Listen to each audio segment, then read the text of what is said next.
Wings of Fire, boy.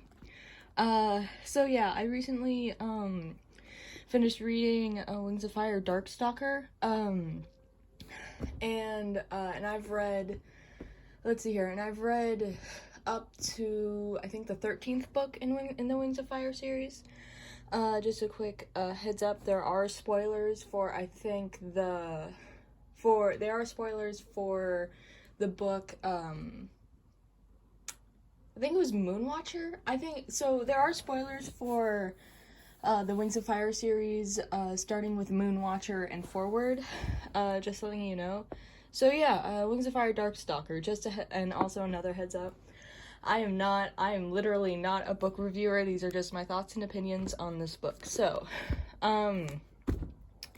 first of all, Wings of Fire fans, we know how this ends, right? Darkstalker ends up being trapped underground with the copper wire and everything. And how he escapes is that there was some comet, and Moon was able to talk to him using thought reading and stuff. So, mind reading. And I like that this is a prequel about how that happened. It switches perspectives from Clearsight and Fathom and Darkstalker. And it gets dark really quickly. So it starts out with, let's see here. It starts out with whose perspective? Okay, well, it starts out on Arctic's perspective, which is Darkstalker's dad. It starts off with Arctic's perspective and how he met Darkstalker's mom, whose name is Foeslayer. And that's really cool. Like, you read it and it's like, oh, they're going to be so happy together, la la la. And then I think Darkstalker is the first perspective in chapter 1 after the prologue. And it shows, like, what it was like to, like, be in an egg. He's like, gotta get out now. And, it shows that his mom and dad, Arctic and Foeslayer, aren't the best. They aren't the best of parents. They argue a lot. And he ends up breaking out of his shell and having this love for Foeslayer, mother and son love, but not for Arctic, because Arctic, I guess, hates him. So there's that. They argue over names. Foeslayer eventually wins and names him Darkstalker. But then Arctic gets to choose the next dragon its name, which would be Whiteout. And Darkstalker looks more like a Nightwing than an Icewing, and Whiteout has more of an Icewing to her because Arctic is an Icewing and Foeslayer is a Nightwing, and they had babies in Darkstalker and Whiteout. Darkstalker has a deep love for his mother and his sister Whiteout.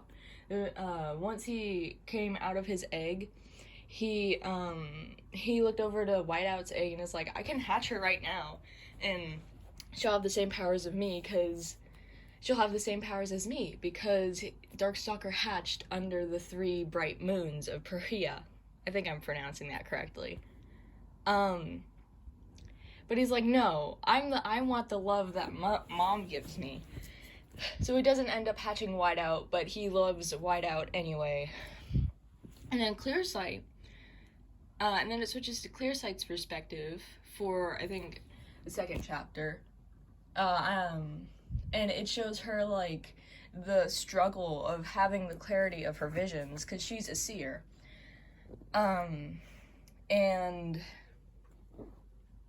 she is, like, tracking everything, and she keeps getting visions of, like, Darkstalker, and Darkstalker, who's also a seer, but not as talented as Clearsight, also sees her in her visions. So she's like, I know I'm going to meet this dragon. He's going to be my soulmate. And so they meet on the first day of school, and Clearsight, when her parents bring up school, she's like, no, that'll progress the visions too much, and her parents agree to hold her back until her 3rd year. So that is the first thing. This is gonna be very awkward. I'm literally going off no script right now. I'll probably do better with these videos once I get more, experience under my belt. Anyway, and something that strikes me is when Clearsight and Darkstalker first meet, it's like, it looks like they're going to be so happy together. Darkstalker is an animus. I keep forgetting to say that.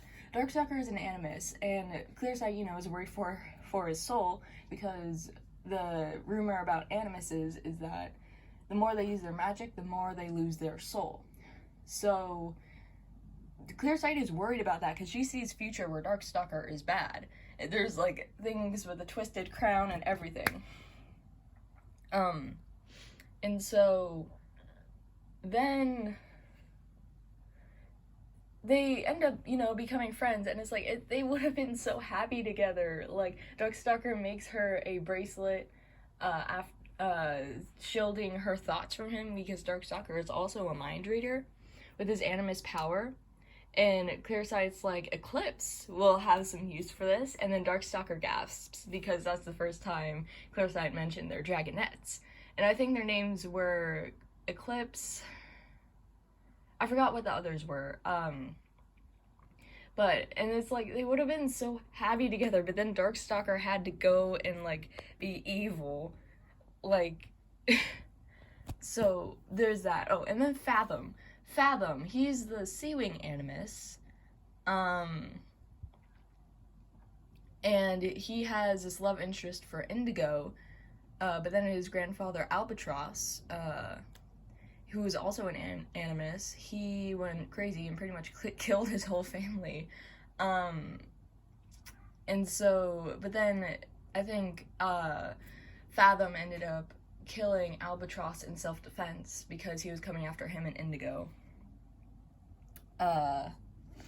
So yeah, and so he kind of has some trauma from that. So he's like scared, and like the Sea-Wings around him are like, don't use your power at all. We see you, and even though you haven't done anything to warrant us shunning you, we are still going to shun you because you're an animus and your power is dangerous. And he hasn't, like, he's super careful with his power too, like, so his soul is like fine. Anyway, he has this love interest for Indigo, but he can't be with Indigo because the new queen, after the first queen was killed, of the Sea-Wings, Pearl, who is his sister, had him make an oath to never have dragonettes, and he's like sad about that because he wants to be with Indigo. And that's another thing, he can't be with Indigo anymore, and it's like so heart-wrenching because they're such good friends and they would be such good lovers. But at the end of the book, they do end up being together and having dragonettes, but not in the Sea Kingdom.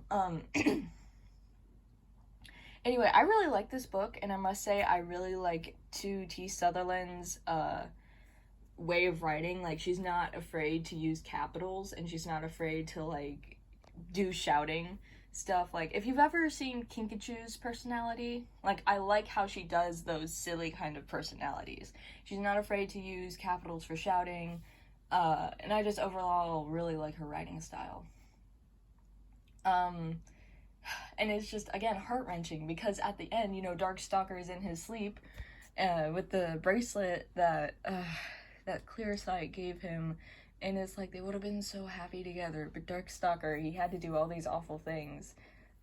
His father, Arctic, after Foeslayer died, his father, Arctic, enchanted a necklace for his sister, Whiteout, and Whiteout, like, and that made Whiteout, like, speak normally, because Whiteout doesn't speak normally. She's, like, weird in the different dragons' perspective, but Darkstalker loves her. Anyway, enchants her to, like, speak normal and stuff, and Darkstalker realizes this, and they're flying to the Ice Kingdom, and Darkstalker, Clearsight, and Fathom chase after them, and they, yeah, so they break off the necklace, but not after Darkstalker enchants Arctic to obey his every command. And that gets dark real quick, because when he's out in the Night Kingdom proclaiming that he's going to be the new king, he orders Arctic to take his talons and rip open his stomach, and I was like, oh my god. I don't think anything that dark has been in Wings of Fire book. They didn't describe it or anything. They just said it was messy, and that when he was dead, it was very... This is just, like, a very good book. Like, it's great. Read it. Go read it. I feel like I've been talking too much, and this is very disorganized. Like I said, my videos will probably get better the more I do this. So, yeah, Darkstalker.